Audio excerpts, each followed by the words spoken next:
Hi, my name is Becky Craggs, and I'm going to talk to you about my favourite verse in the Bible, which is Romans 8:28.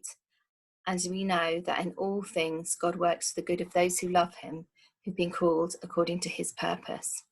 Okay, so I'm going to tell you a story, and then I'm going to make 3 points.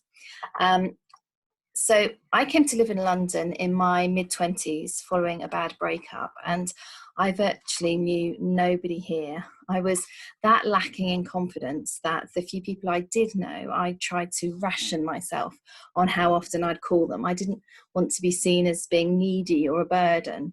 It came to one particular bank holiday weekend, and I had no plans whatsoever. I had nothing to do, no one to see, and the whole week just stretched ahead of me. The whole weekend stretched ahead of me like a blank nothingness. And by mid-Saturday morning, I was in full-on meltdown. I just was hyperventilating, sweating, pacing up and down the flat, so anxious, and just feeling like life wasn't worth carrying on. And in desperation, because I literally had nowhere else to go, I picked up a Bible that my dad had given me years earlier, and I let it fall open, and I read the following words. And we know that in all things God works for the good of those who love him, who've been called according to his purpose. And immediately I just felt flooded with a warmth and peace that was unlike anything I had ever felt. I felt that this God was on my side. He was working for me, and he had a plan.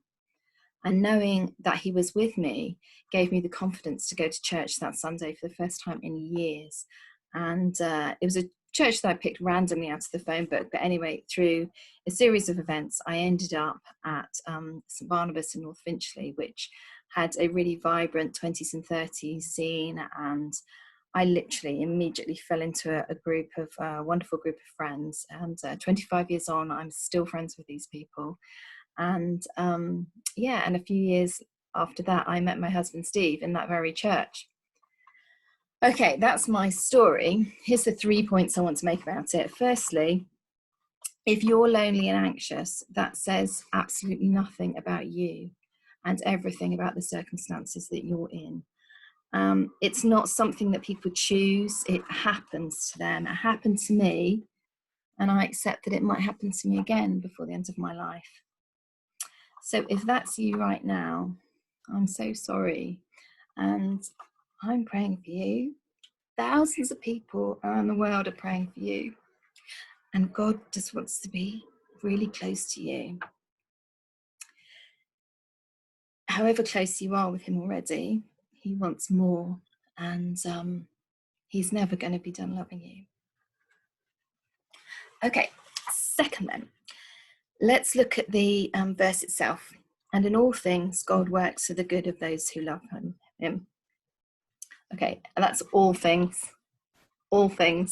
not just, the good things when you're really behaving yourself and things are going swimmingly, but he's also working for you when life's really rubbish and you're in pain and you're grieving. God is working for our good. Yeah. That means right now he's working for your good.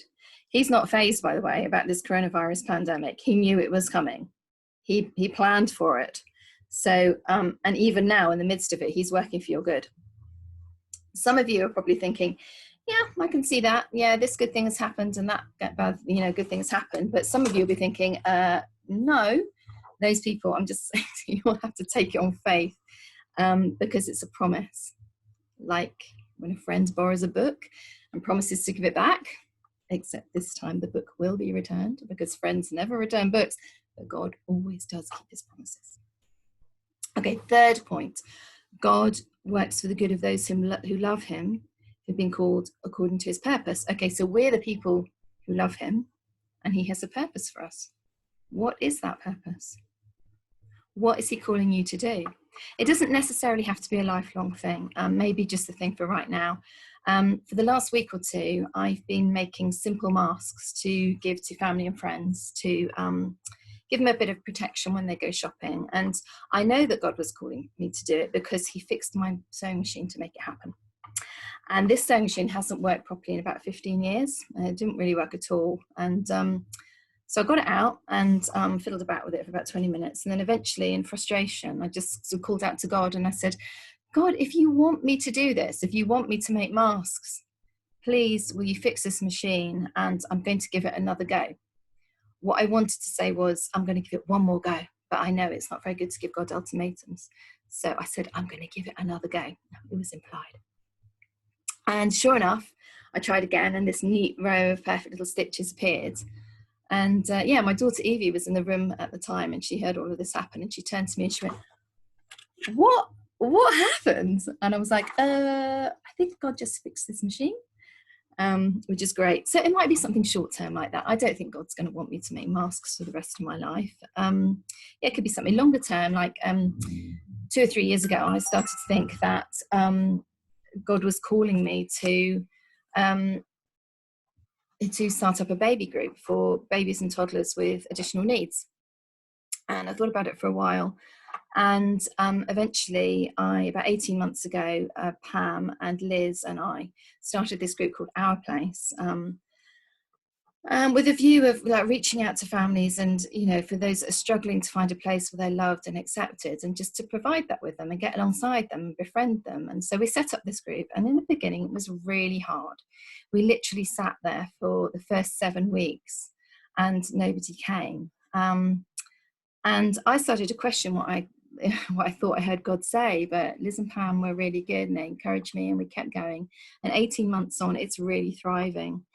And we've kept in touch through lockdown. And a couple of days ago, I had an email from one of the mums, and I'm just going to read you a little bit because it made me cry.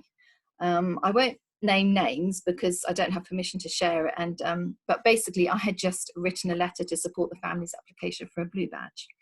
And Mum wrote back to me and said this: "Your group has given me a new family to be at one with and watch my children thrive in.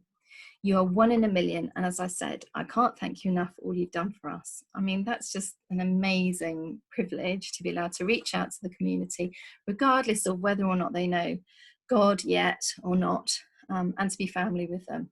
So I'll leave it there. My 3 points were: if you're lonely and anxious, we're going to cover you in prayer. And God wants to be so close to you. Secondly, God is working for your good in all things, even now. And lastly, what is he calling you to do? Have a think about it.